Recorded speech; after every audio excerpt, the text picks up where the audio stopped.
Hi guys! Nandito kami ngayon sa palengke. Magbili ako ng dahon ng kamuting kahoy guys. Kasi halo ko ito sa manok na native or chicken native guys. Ang sarap is... Ayan na guys yung binili namin kanina ng yung dahon ng kamuting kahoy.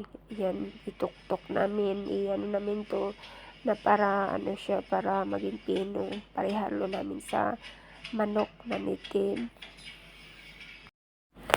Ayan na guys, yung manok na native, ni ko na siya. Tingnan nyo. Sino bang nakarelate ng ganito?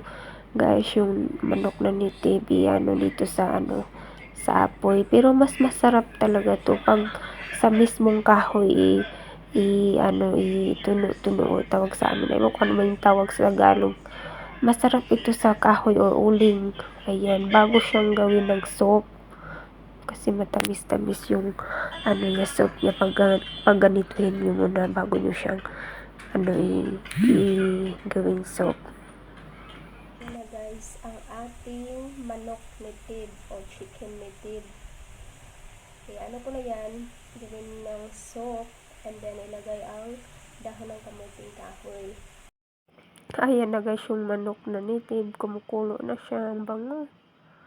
Ayan guys, tingnan nyo. Actually, ginagisa ko talaga to yung mga sangkap, kunting mantika.